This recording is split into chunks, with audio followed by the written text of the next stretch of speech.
For most of my life, I've experienced loneliness in some form. Not the severe type of loneliness or social isolation that seems to come in periods of depression, but more of a gentle longing that seemed to persist in different periods of my life. When that feeling of loneliness would show up, I would think, what was missing in my life? If I wasn't in a relationship, I would think maybe that's what I needed. But once I had what I thought would make the feeling go away, I'd find the feeling was still there. When I was alone, I thought maybe it was about hanging out with friends. But when I'd go to hang out with my friends, sometimes I'd still feel it. Sometimes even more so, because there's nothing that amplifies that feeling of loneliness than being surrounded by lots of people. I eventually realized that loneliness wasn't something I could get rid of. It was something that belonged in my life. Other cultures have different words that are more nuanced in describing the different qualities of that loneliness. The Russians have a word, toska, which describes a spiritual yearning or anguish. The Portuguese have a beautiful word which derives from the Latin for solitude, saudade. It's a longing and anguish, a loneliness for something that is lost, something that is absent in your life. Some traditions, like the Islamic mystical branch of the Sufis, refer to the divine as the beloved. They see themselves as these lonely lovers seeking to unite, to commute back with that sacred other.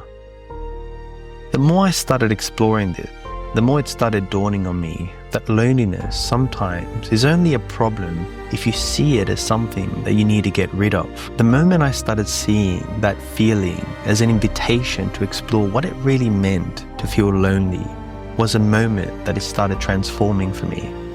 It went from feeling lonely to feeling aloneness. I came to realize that I'm never really lonely. I'm always with myself. I usually feel that all the more intensely when I'm surrounded by the vibrant presence of nature. That aloneness brings with it an immense amount of freedom to be yourself.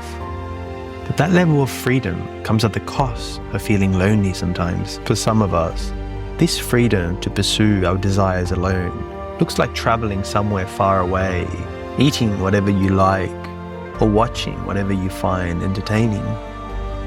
For others, this freedom looks like the ability to pursue our passions, to go deep into a field or path that we find interesting, we find fascinating, but other people might not. Just imagine how lonely it must have been sometimes for someone like Albert Einstein, going deep into a field that very few other people understood. Now, I'm not implying that most of us are as brilliant as Albert Einstein, but it does highlight the fact that the more different, unique, specialized you allow yourself to become, the less overlapping common experiences you have with other people, and therefore the more lonely you'll feel sometimes. Don't expect to be understood in an area where you're swimming upstream where everyone else is floating downstream.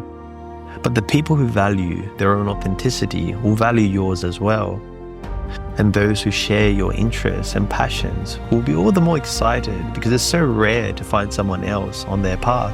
And even if they may not understand your path, the fruits of your spiritual practice benefit all the people around you. Compassion, kindness, serenity, patience, these are gifts for everyone. In the end, what matters is finding the right balance of freedom to be yourself, but deep connection with the right people. The people who accept you in this way will be your best friendships and relationships overall. It's often an imperfect dance, but it's not about trying to get rid of that feeling of loneliness. It's about finding the right balance between freedom and belonging. The more unique your path becomes, the less relatable you will be to many. That's just the price you pay. It's not something to take personally. I don't make much of a distinction anymore between being alone or being with someone. I don't prefer one more than the other. They're different states of being, and each comes with their own cost.